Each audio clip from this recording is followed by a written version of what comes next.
नमस्कार। बड़ी खबर में आप सभी का स्वागत है। मैं हूं प्रभात। आज का दिन ऐतिहासिक है। ऐतिहासिक इस मायने में क्योंकि पदक वीर स्वदेश लौट गए हैं। वो पदक वीर जो टोक्यो ओलंपिक में पिछले कई दिनों से दमखम लगा रहे थे और भारत की झोली में 7 पदक लेकर आए हैं। इनमें एक स्वर्ण पदक है, 2 रजत पदक हैं और 4 कांस्य पदक हैं। पिछले कई दिनों से टोक्यो में जो ओलंपिक चल रहे थे उसमें लगातार भारत के खिलाड़ियों की तरफ से कोशिश की जा रही थी। वो कोशिश अब तक ऐतिहासिक स्तर पर कामयाब हुई है और अच्छा रिकॉर्ड बनाते हुए अब ये सभी पदक वीर वतन लौट चुके हैं। दिल्ली में इंदिरा गांधी इंटरनेशनल एयरपोर्ट पर इनका जोरदार स्वागत किया गया। ये उस वक्त की तस्वीरें हैं जब वहां पर भारी संख्या में लोगों की भीड़ जमा थी।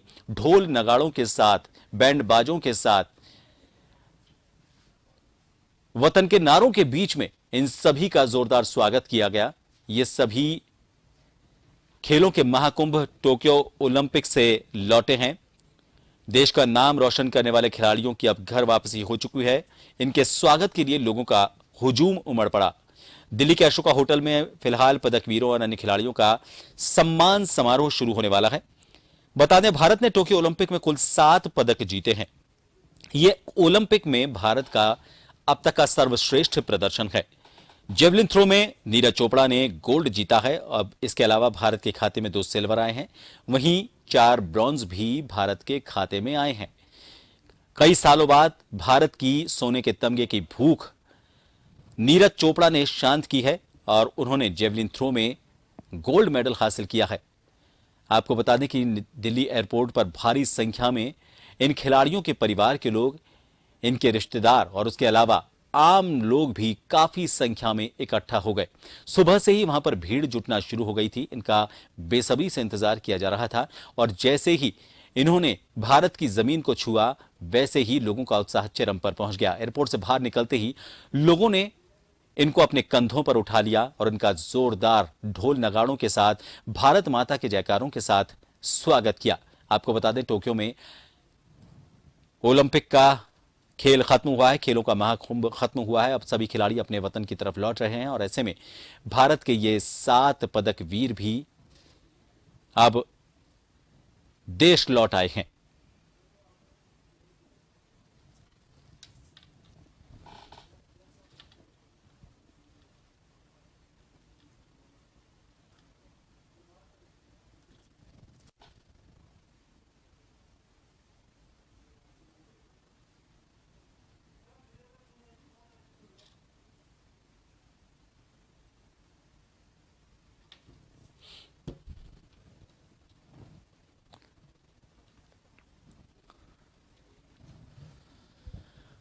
और इस वक्त हमारे साथ फोन लाइन पर जुड़ गए हैं द्रोणाचार्य अवार्डी वीरेंद्र पूनिया जी। वीरेंद्र जी, स्वागत है जन टीवी पर आपका। बधाई। खेल की दुनिया से आप जुड़े हुए हैं। कई खिलाड़ी आपने इस देश को ऐसे दिए हैं जिन्होंने देश का नाम रोशन किया है, लेकिन अब फिलहाल ओलंपिक को लेकर अगर हम बात करें, ये प्रदर्शन किस तरह से बेहतर कहा जा सकता है और खेल को आगे बढ़ाने में या फिर खेल का माहौल भारत में तैयार करने में कितना महत्वपूर्ण हो जाता है इन 7 पदकों का भारत की झोली में आना? प्रभात जी, देखिए, ये हमारी ओलंपिक हिस्ट्री के अंदर सबसे ज्यादा पदक, फर्स्ट टाइम हमने 7 मेडल जीते हैं, जिसमें एक गोल्ड मेडल है। और पहले हमारा एक भी मेडल नहीं आता था, लेकिन अब एथलेटिक्स जैसे खेलों में हमारा गोल्ड मेडल आया। ये हमारे देश के लिए और आने वाली पीढ़ियों के लिए बहुत सौभाग्य की बात है। रही बात आगे भविष्य में आने वाले खेलों के लिए, तो इससे घर घर में बच्चों में एक प्रोत्साहन मिलेगा और जो छोटे बच्चे हैं वो स्पोर्ट्स की तरफ जाएंगे। और रही बात ये, अब सरकारें, जो हमारी राज्य की सरकार है या हरियाणा की सरकार है, तो खिलाड़ियों को जैसे डायरेक्ट डीएसपी भर्ती किया जाता है, वन विभाग में रेंजर लेते हैं, एसीएफ लेते हैं, तो इससे घर में ये भी एक माँ बाप को ये लगेगा कि अगर वो खेल में मेडल जीतता है तो उसको जॉब की भी गारंटी मिलती है। तो लोग ज्यादातर अब खेलों में भाग लेंगे तो ओलंपिक में ज्यादा मेडल आएंगे। सबसे बड़ी दिक्कत हमारे देश के अंदर क्या है कि अनिवार्य स्कूलों में स्पोर्ट्स नहीं है और बच्चों को पेरेंट्स स्पोर्ट्स में नहीं डालते हैं। जब तक हर पेरेंट्स बच्चों को स्पोर्ट्स में नहीं डालेगा तो मेडल उसी के बाद आएंगे जब हर बच्चा ग्राउंड में जाने लगेगा।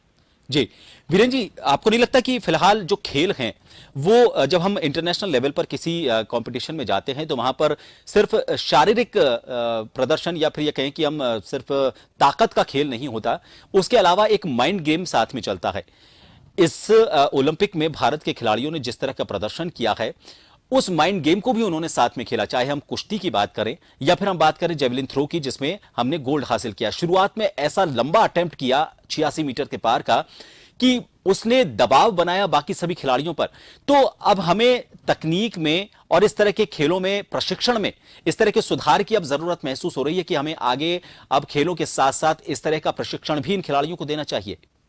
नहीं प्रभात जी, माइंड का कोई इसमें ज्यादा वो नहीं है, माइंड तो होता ही होता है। सबसे बड़ी बात जो साइकोलॉजी होता है एथलीट के अंदर, वो साइकोलॉजी में इसमें क्या होता है, मान लो इसने फर्स्ट थ्रो किया और उसी ने अपना पूरा फर्स्ट लगा के पहला थ्रो 87.03 या 05 किया, तो उसमें क्या दूसरे एथलीट थोड़े से हिचक जाते हैं, दबाव में आ जाते हैं, दबाव में आ जाते हैं जी। और ये हमें कोच ही सिखाता है उनको, और कोई माइंड गेम नहीं। कोच की टेक्निक स्ट्रेटजी होती है कि क्या करना है आपको, पहला थ्रो कैसे करना है, दूसरा कैसे करना है, ये सारे कोच पे डिपेंड करते हैं और वो उनको ट्रेनिंग के अंदर यही सिखाया जाता है। मैं यही कहना चाह रहा हूं, जो स्ट्रेटेजी है गेम की, जो स्ट्रेटेजी है वो अब पहले से धीरे धीरे थोड़ा सा बदलती जा रही है। नहीं, ये बात प्रभात जी बिल्कुल आपकी सही है, पहले से तो बदलेगी। जब हमारे देश के पहले मेडल ही नहीं आते थे, अब एशियन गेम, कॉमनवेल्थ, ओलंपिक में मेडल, तो हमें एक रास्ता मिल गया।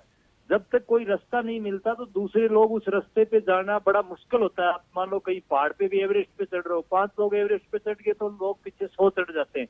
तो ये एक जो ओलंपिक में लोग मेडल लेके आ रहे हैं खिलाड़ी, इन्होंने एक आने वाली पीढ़ी को रास्ता दिखा दिया, तो उस रास्ते पे बहुत ईजी होता है। एक आदमी पूछ जाता है, मतलब जैसे नीरज चोपड़ा ने गोल्ड मेडल जीता है, तो अभी दूसरे जो जेवलिन थ्रोअर ये भी सोचते हैं कि नीरज ने गोल्ड जीता है तो हम भी गोल्ड जीत सकते हैं।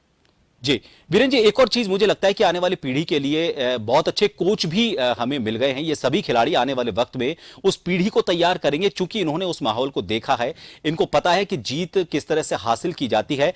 तो आने वाले वक्त के लिए खेल की दुनिया में कुछ नए कोच भारत को मिले हैं, यह भी कहा जा सकता है। बिल्कुल प्रभात जी, नए कोच तो हैं ही, लेकिन सरकार को ज्यादा से ज्यादा कोचेज भर्ती करने पड़ेंगे, हर जिला स्तर पे, हर पंचायत स्तर पे, हर, क्योंकि कोच ही बता सकता है कि खेल क्या होता है। क्योंकि बच्चों को और गांव में जो लोग रहते हैं उनको ये पता नहीं होता कि स्पोर्ट्स कैसे खेलें। मान लो जेवलिन है, डिस्कस है, आम बच्चा नहीं जानता कि कैसे फेंका जाता है, लेकिन कोच ही बताएगा, उसको कोच ही ट्रेनिंग करेगा, कितना आपको लोड लेना है, कब लोड कम करना है, क्या ट्रेनिंग करनी है, कब वेट ट्रेनिंग करना है, सारा चीज कोच पे डिपेंड करती है।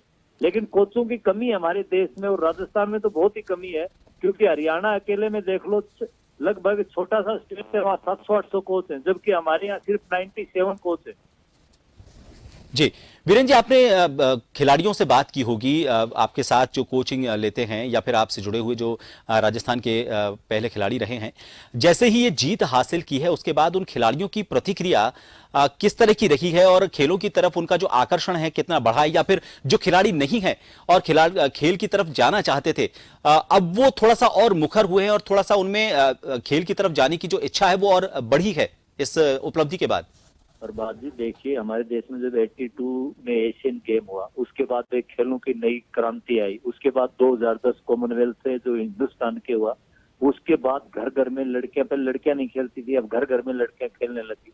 अब ये ओलंपिक जो गेम हुआ, इसमें ज्यादा मेडल आए हैं, तो हर बच्चा ये चाहता है कि मैं भी ओलंपिक में, जिन्होंने, जब आप जैसे मीडिया पे दिखा रहे हो, पेपरों में दिखा रहे हो, तो आदमी का, पेरेंट्स का भी और बच्चों का भी दिल करता है कि हम भी ऐसा करें। तो ये सभी चाहते हैं, और मेरे ख्याल से एक नई क्रांति आएगी इस ओलंपिक के बाद, हमारे देश के अगले ओलंपिक में और भी ज्यादा मेडल आएंगे। थैंक यू प्रभात जी। बहुत बहुत शुक्रिया वीरेंद्र जी हमसे जुड़ने के लिए। तो आपको बता दें, द्रोणाचार्य अवार्डी वीरेंद्र पुनिया फिलहाल हमारे साथ जुड़े हुए थे। उनका कहना है कि ये जो पदकों की कतार इन खिलाड़ियों ने लगाई है, उससे जाहिर तौर पर आने वाले वक्त में भारत में खेल की दुनिया में काफी लोगों का आकर्षण बढ़ेगा। वो खिलाड़ी जो खेल की दुनिया में कुछ करना चाहते हैं, जिनको अब तक अपने परिवार का या समाज का सपोर्ट नहीं मिलता था, अब उन्हें खुलकर सपोर्ट मिलेगा, क्योंकि परिणाम उनके सामने है। उन लोगों के लिए काफी ये उत्साहजनक कहा जा सकता है ये क्षण, जो लोग परिवार का या फिर समाज का या फिर अपने साथियों का सहयोग चाहते हैं खेल की दुनिया में आगे बढ़ने के लिए, लेकिन रूढ़िवादी सोच कहें या परंपरागत जो पढ़ाई का, डॉक्टर और इंजीनियर बनने का एक ट्रेंड सा चला आ रहा है, उस ट्रेंड से हटकर अब खेल की दुनिया में भी अपने बच्चों को आगे बढ़ने के लिए परिवार के लोग प्रेरित करेंगे। इन 7 खिलाड़ियों ने देश का काफी गौरव बढ़ाया है। ये सभी खिलाड़ी जब भारत लौटे हैं तो सराखों पर इनको बिठाया गया है, क्योंकि इन्होंने अपनी पूरी ताकत से भारत को पदक दिलाने में कोई कसर नहीं छोड़ी और परिणाम इस तरह से सामने आया है कि जैसे ही ये देश की सीमा में प्रवेश करते हैं वैसे ही पूरी दुनिया इनके स्वागत के लिए आतुर उनको नजर आती है। भारी भीड़ एयरपोर्ट के बाहर पहुंच गई थी इनके स्वागत के लिए। ढोल नगाड़ों के साथ, बैंडबाजों के साथ भारी संख्या में लोग एयरपोर्ट पर पहुंचे, इनका स्वागत किया, भारत माता के जयकारे लगाए।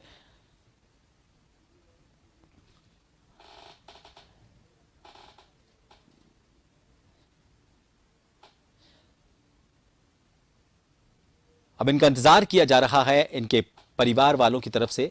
सम्मान समारोह से फ्री होकर ये सभी लोग जब अपने परिवार के पास पहुंचेंगे, अपने गांव, अपने शहर, अपने कस्बे में पहुंचेंगे, उसके बाद खुशी का एक और माहौल वहां पर नजर आएगा। जिस मोहल्ले में ये बड़े हुए, जिस परिवार में इन्होंने अपनी जिंदगी गुजारी, उस परिवार के लोग बेसब्री से इनका इंतजार कर रहे हैं।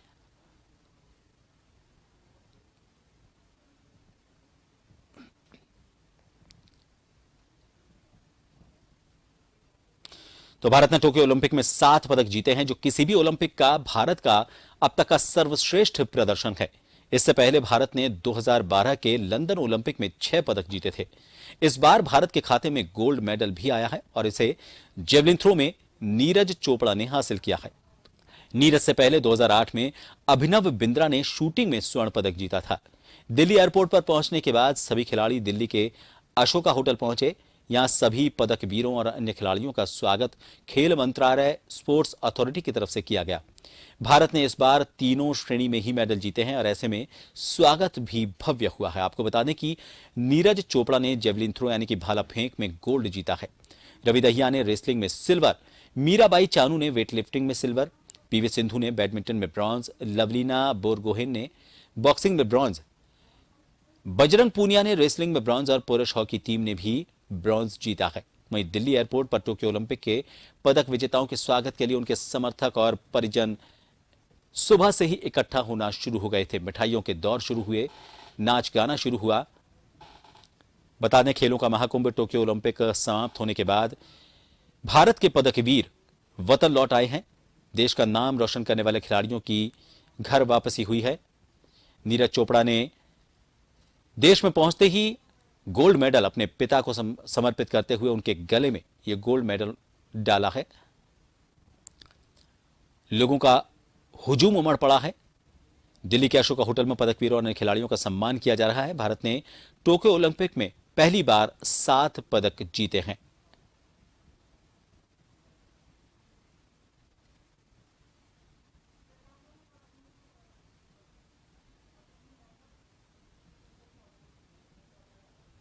तो देश लौटे पदक वीरों का गर्मजोशी से स्वागत किया जा रहा है।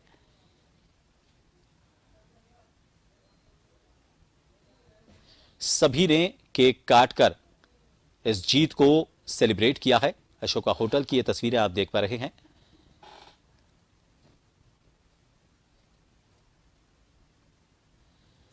इससे पहले एयरपोर्ट के बाहर की तस्वीरें हम आपको दिखा रहे हैं, जहां पर भारी भीड़ मीडिया कर्मियों के साथ आम जनता इनको घेर कर खड़ी हो गई।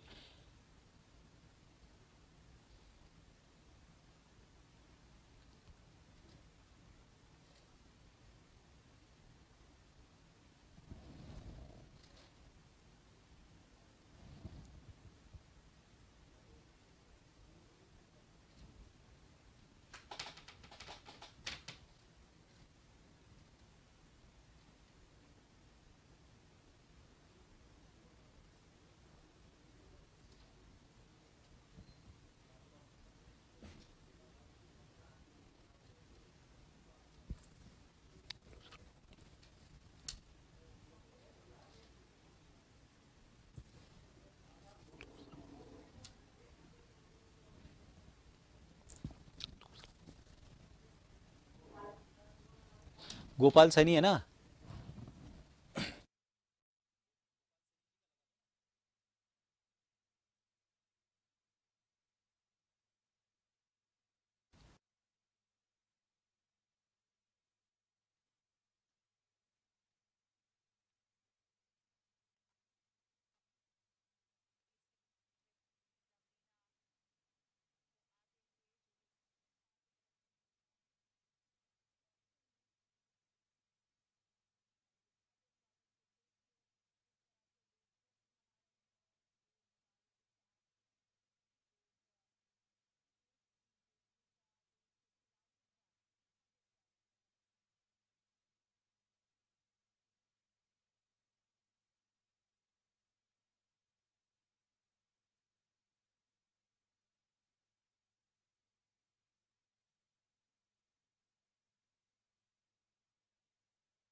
और इस वक्त हमारे साथ फोन लाइन पर जुड़ गए हैं पूर्व ओलंपियन गोपाल सैनी जी। सैनी जी, स्वागत है। और साथ ही चूंकि आप खेल की दुनिया से जुड़े हुए हैं तो आपको बधाई भी। इस जीत के बाद पहली प्रतिक्रिया आपसे जानना चाहेंगे, क्या लगता है आपको अब भारत में खेलों का या खेल की दुनिया का जो भविष्य है किस तरह का आपको नजर आता है? देखिए, मैं आपको बताऊं कि जब भी किसी ऊंची प्रतियोगिता में हमारे खिलाड़ी पदक लेके आते हैं ना, तो इसका बहुत बड़ा माहौल समाज में भी बनता है और देश में भी बनता है। अब तक हमारे ओलंपिक में यही होता था कि पता नहीं कोई भी खिलाड़ी, हम लोगों ने भी बहुत कोशिश करी उस टाइम पे जब हम दौड़ते थे। मैं महाराष्ट्र ओलंपिक गया, लेकिन हम लोगों ने, हमारे कई साथियों ने, खूब हम लोगों ने कोशिश की, लेकिन हम सफल नहीं हो सके। आज नीरज चोपड़ा ने, आप पीवी सिंधु ने, हमारे पहलवान बजरंग पूनिया ने और कई बच्चों ने जो आज करीब 7 मेडल हमारे यहाँ जीते हैं हॉकी में। तो इससे क्या है, इस देश में माहौल बनेगा। आज मैं प्रधानमंत्री जी लोगों से, जितने भी एथलीट खेले हैं, खिलाड़ी खेले हैं, जीते हैं, निराश हुए हैं, उनको फोन पे बात कर करके उनको मोटिवेट कर रहे हैं, जिससे कि वो निराश न हो। तो इससे हमें ये उम्मीद लगती है कि प्रधानमंत्री जी भी कुछ करना चाहते हैं। और उन्होंने, चूंकि सबसे बड़ी बात थी, उन्होंने खेलों को बारीकी से टीवी पे देखा, तो अब उनको क्या है कि जो ब्यूरोक्रेट कोई चीज बताएंगे गलत गलत या और कोई आड़ी टेढ़ी बात बताएंगे, तो उसमें क्या है कि ये अब सही रास्ते पे उसको लेने की कोशिश करेंगे। जैसे इनको पता लग गया कि खिलाड़ियों को पैसा खूब देना है, जब भी कोई पैसे वैसे की बात चलती है तो फिर जो आर्थिक सलाहकार वगैरह जो होते हैं वो 20 तरह के ऑब्स्टिकल पैदा करते हैं। लेकिन अब इससे एक ये माहौल बनेगा कि नहीं, खिलाड़ियों को पैसा भी देना है, खिलाड़ियों को कोचिंग भी दिलानी है और इनका जो इंफ्रास्ट्रक्चर एक कंट्री में है इसको डेवलप भी करना है। क्योंकि जब ये इस चीजों में होंगे तो ही होगा। तो लेकिन अब ये पदक से क्या एक उम्मीद बनी है कि खेलों में एक माहौल बनेगा और हमारे खिलाड़ियों को एक सोसाइटी में मान सम्मान मिलेगा। और अभी तक तो क्या सारे एक ही खेल को देखते थे, क्रिकेट को, लेकिन अब जैसे एथलेटिक्स है, हॉकी है, साइकिलिंग है, बैडमिंटन है, बॉक्सिंग है, शूटिंग है, ऐसे जैसे गोल्फ है, वो बच्ची अभी 4th आई है। तो अब इससे क्या माहौल बनेगा और पेरेंट्स अपने बच्चों को खेल के मैदान की ओर बच्चों को भेजेंगे। इससे कि क्या है कि हमें ज्यादा से ज्यादा जो प्रतिभा है उसको ढूंढने का मौका मिलेगा और वो आगे जाके हिंदुस्तान का नाम रोशन करें। बहुत बहुत धन्यवाद गोपाल जी। और आपने बिल्कुल सही कहा कि आने वाले वक्त में जो चुनौतियां हमारे सामने थी, उन चुनौतियों को काफी कम कर दिया है, न सिर्फ सामाजिक स्तर पर बल्कि पारिवारिक स्तर पर, और साथ ही सरकार के स्तर पर भी अब वो प्राथमिकताओं में इस खेल को देखेंगे और उसका जो स्पोर्ट्स का जो कोटा है या स्पोर्ट्स को लेकर जो भी गतिविधियां होनी हैं उनमें अब तेजी महसूस की जाएगी।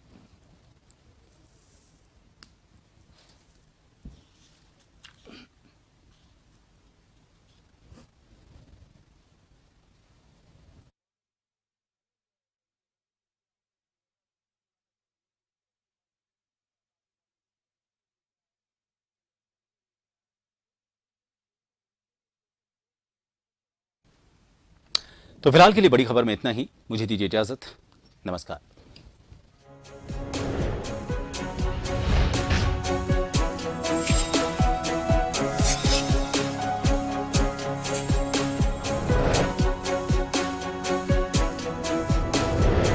जन टीवी की लेटेस्ट अपडेट पाने के लिए हमारे चैनल को जरूर सब्सक्राइब करें और नोटिफिकेशन पाने के लिए बेल आइकॉन दबाएं।